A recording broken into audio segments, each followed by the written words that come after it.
There is a specific, heavy, and haunting kind of silence that settles over a community when the factory whistle stops blowing for good. It is a silence that usually follows a whirlwind of breaking news headlines, a flurry of urgent digital alerts, and a few intense days of media scrutiny before the rest of the world inevitably moves on to the next crisis. But for some of us, that silence lingers.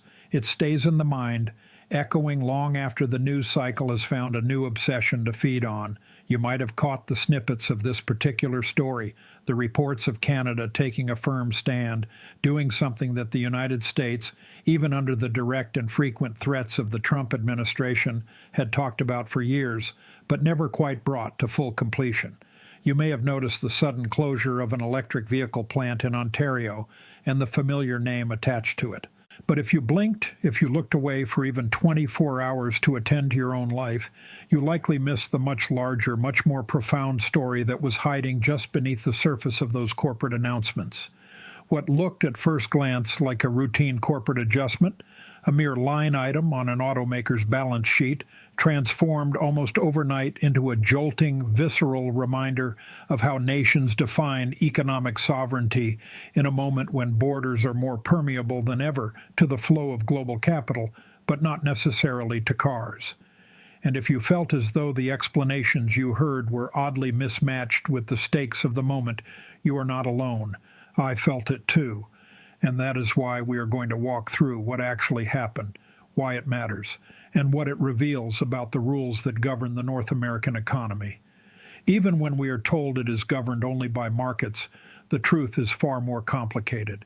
The official facts as they were presented seemed straightforward. General Motors halted production of its BrightDrop electric vans in Ingersoll, Ontario. Within hours, the company was accused by Canadian officials of stepping away from commitments tied to public support. At almost the same moment, the United States moved forward with a steep set of automotive tariffs aimed squarely at Canada, framed as part of a broader effort to bring car production back to American soil. For the viewer, this combination of events may have looked like a simple geopolitical push and pull. America wanted to manufacture its own cars. Canada wanted to defend its workers. And a company caught in the middle was making decisions no one liked. But beneath that official layer sat something more revealing. Canada suggested that GM's decision reflected not economic inevitability, but a breach of responsibility. The United States insisted that tariffs were a sign of national strength, not a sign of policy improvisation. And the two countries, bound together by trade agreements and decades of integrated supply chains, suddenly sounded like players in two different economic worlds. You may already sense that none of this is really about a single factory.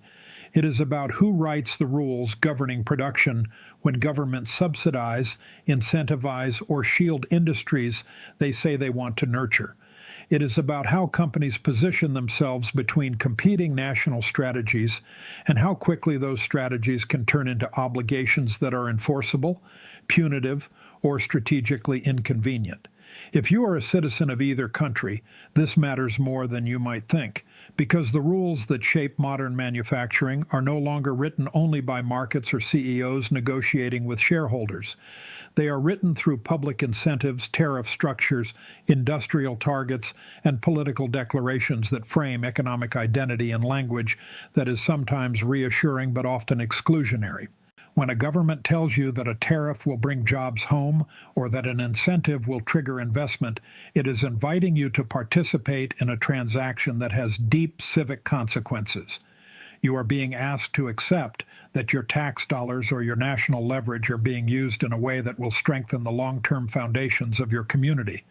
And the Ingersoll case, despite all the noise around it, offers a real test of whether these promises hold up when challenged. The build-up to this moment did not begin with tariffs. It began with the broader transformation of the automotive sector. As governments across North America began subsidizing the shift toward electric vehicles, Canada invested heavily in EV supply chains. The United States oscillated between incentives and penalties depending on the administration. GM, like any global manufacturer, responded to these signals with strategies designed to maximize flexibility and minimize exposure. But flexibility in a world where public money is involved is never purely a corporate virtue. It is also a political liability. And as soon as GM announced the end of BrightDrop production, that liability became visible. Canadian officials argued that the company had made commitments tied to public dollars that could not be abandoned just because trade winds shifted. American officials argued that tariffs were simply the rightful assertion of national interest, and that companies would adjust accordingly. If you are thinking this sounds like two governments asserting authority over the same corporate decision, you are beginning to see the real story. Once the United States tightened its tariff policy, Canada responded not with retaliatory duties of the sort you may expect from international disputes, but with something more disciplined and inward-facing. It created a framework that tied tariff relief and incentive access to measurable domestic production commitments. That approach did not generate dramatic headlines. It generated consequences, and GM felt them almost immediately. What made the moment so striking was not the clash of political personalities, but the collision of two policy philosophies that rarely confront each other directly. In the United States, the tariff is often treated as the ultimate instrument of industrial control, a lever that can be pulled quickly, noisily, and with great symbolic force. It announces its presence the way a storm does, by changing the atmosphere long before the rain arrives. In Canada, the mechanism was quieter but no less potent. Instead of trying to intimidate companies into staying, Ottawa tied benefits to behavior. If a manufacturer accepted public support, it agreed implicitly or explicitly to remain anchored in the country's industrial landscape. And if it broke that bond, the state withdrew the advantages that had been offered. This difference is more than a procedural footnote. It reflects two different visions of how political economies should function. In the American tradition, there has long been an ambivalence about the extent to which government should steer the market. Tariffs, though interventionist, are often justified as temporary tools rather than structural commitments. They are easier to announce than to sustain and easier to adjust than to institutionalize. But the Canadian model that emerged during this dispute told a different story. It suggested that if a government decides to support an industry, it should bind itself and the recipient to a set of rules that are stable, transparent, and enforceable. In other words, industrial policy should not feel like a weather event. It should feel like a contract. If you are a citizen watching these decisions unfold, the question becomes whether you prefer volatility that declares itself boldly or stability that asserts itself quietly. The mechanisms behind Canada's response merit attention because they reveal a deeper truth about how modern economies manage risk. Ottawa's auto-remission system linked duty-free access to performance obligations in a way that minimized political drama but maximized legal clarity. Companies were told that incentives were contingent upon their continued investment in Canada's industrial ecosystem. When GM chose to halt BrightDrop production, the consequences were not improvised. They were already embedded in the system. The company lost a significant portion of its import quota, a change that had immediate financial implications. Unlike a tariff, which operates as a blanket measure applied at a national level, the Remission framework worked like a targeted tool. It created a differentiated environment in which firms that followed through on commitments were rewarded while those that did not faced financial penalties tailored to the scale of their retreat. If you think about this as a voter or a taxpayer, you can see the appeal. The rules do not change because of an election speech or a public outcry. They change because the conditions agreed upon by the company were not met. This is not merely a question of fairness. It is a question of predictability. And predictability is a civic virtue in its own way. It encourages not only investment but trust, the kind of trust that allows a society to believe that public money is being spent in ways that are accountable to the public itself. That trust once lost is not quickly restored, and that is why the Ingersoll case captured so much attention among those who follow the institutional dynamics of modern industry.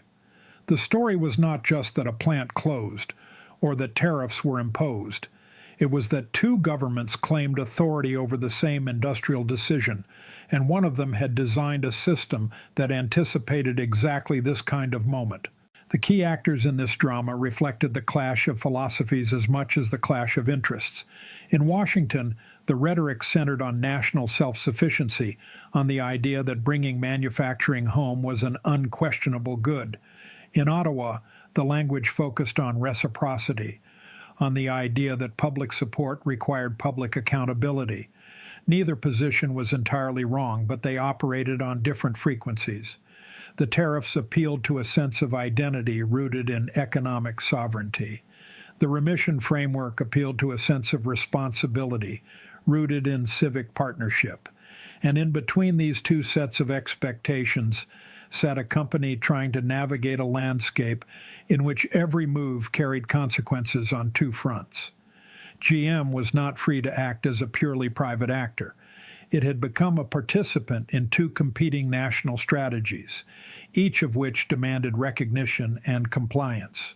If you sensed that the broader implications extended far beyond GM, you were right.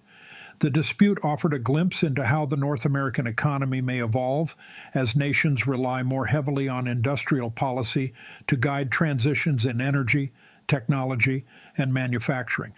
It suggested that the old model of cross-border neutrality, in which a company could distribute operations where it was most efficient, was giving way to a world in which political obligations and national strategies shape corporate geography just as much as market forces do. For decades, we have lived under the assumption that globalization had made these borders largely symbolic. But when governments begin tying incentives to location, and when tariffs rise and fall with political cycles, the map begins to reassert itself. And the companies that once treated borders as lines on a spreadsheet must now treat them as boundaries of economic allegiance. What fascinates me, and perhaps fascinates you as well, is how this moment exposed something we rarely acknowledge about cross-border capitalism. Companies operating in multiple jurisdictions are not simply market participants. They are translators. They interpret the expectations of one political system for the benefit of another. They adjust their language depending on which government they are addressing, and they measure the consequences of disappointing each side with the precision of a mathematician weighing competing risks. In the case of GM, the calculation became unusually visible because the pressures were unusually direct. The United States said, "Come home." Canada said, "Honor your commitments." And neither message was delivered with the kind of ambiguity that often allows multinational firms to quietly hedge their way through conflicting demands. But what does it mean for the viewer, for you, that corporate neutrality is becoming harder to sustain? It means that as governments become more active participants in shaping industries, the private sector loses the ability to float above politics. The idea that companies can operate as if borders are incidental becomes less tenable.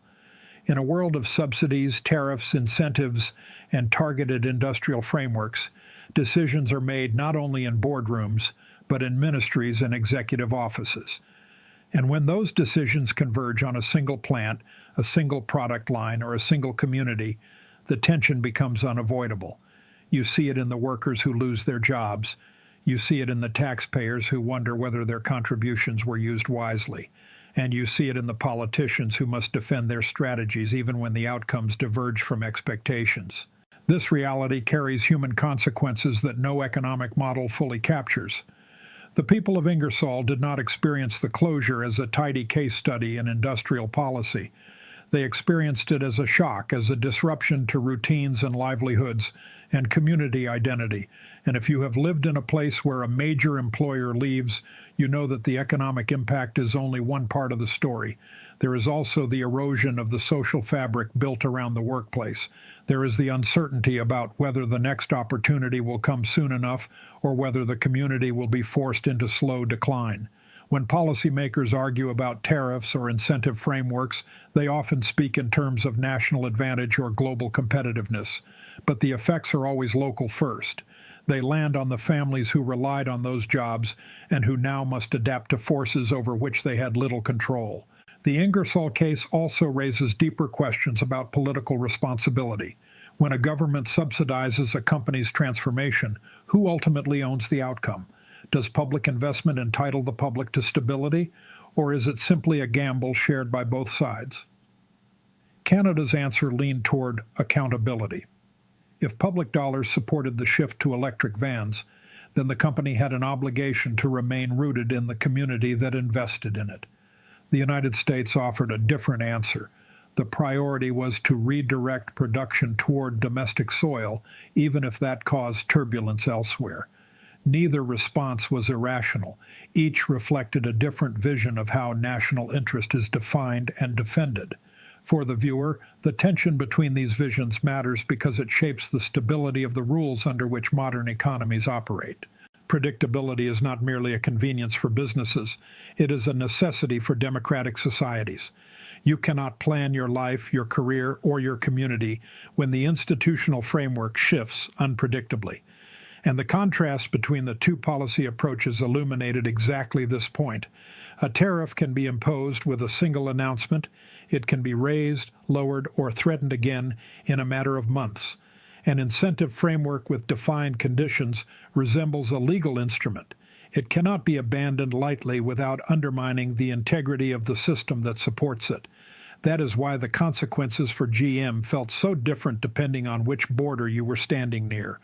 In the United States, the tariffs were loud but diffuse. They created uncertainty about future costs, future negotiations, and future political demands. In Canada, the consequences were quiet but concentrated. The company lost tangible benefits, and it lost them immediately.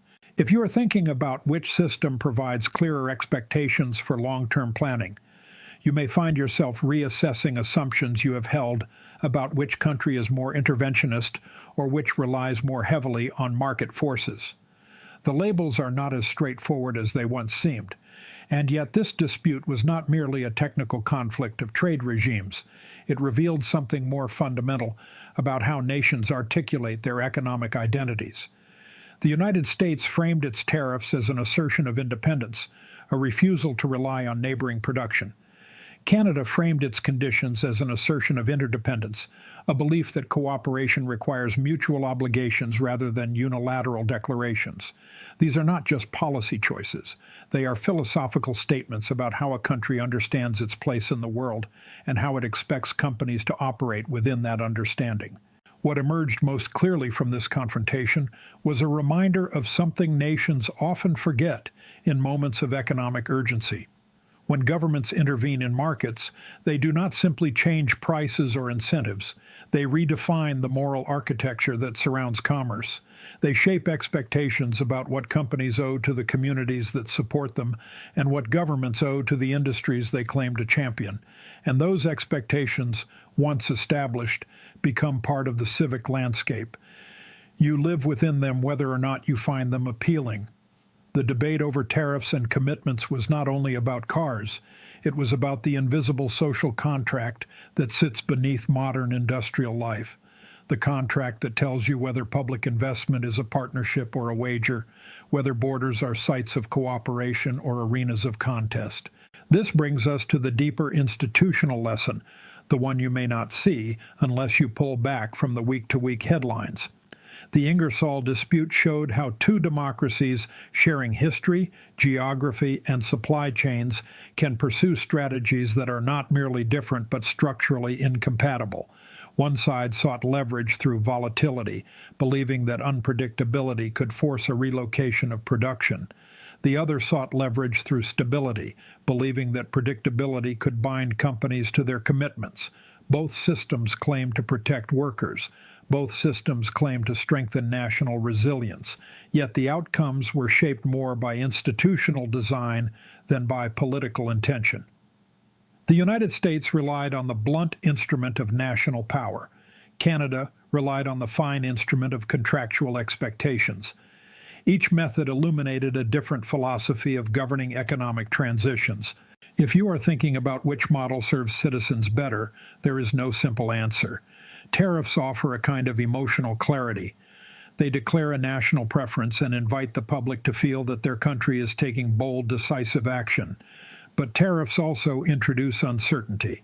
They rise and fall with political winds, and companies learn quickly how to wait out those winds. Conditional incentive frameworks may lack the theatrical force of a tariff announcement, but they create rules that endure beyond a single speech or a single administration. They make obligations explicit rather than implied, and for workers who rely on long-term stability, clarity can matter far more than symbolism. Yet even as the institutional contrast became clearer, the human reality remained the same. Families in Ontario lost jobs, local leaders scrambled to rebuild confidence, and communities wondered whether promises made in the name of economic transformation were truly grounded in institutional strength or merely in political aspiration. When policymakers imagine industrial strategy, they often envision supply chains, investment flows, and technological shifts. But what they are really shaping are the rhythms of daily life in towns, where a single plant can anchor an entire sense of purpose. And that is why accountability matters, not as a punishment, but as a recognition that public support carries moral weight. It must be honored because real lives are built around it. When I step back from this story, what strikes me most is how much it reveals about our moment in North American democracy. We live in an era where nations speak frequently about sovereignty, but less frequently about responsibility. We speak about independence as if it is a shield that protects us from global pressures. Yet the truth is that complex economies require cooperation as much as autonomy. Canada's approach, whatever one thinks of its effectiveness, reflected an understanding that obligations stabilize systems. The United States approach, whatever its long-term ambitions, reflected an understanding that pressure can redirect markets but cannot always sustain them.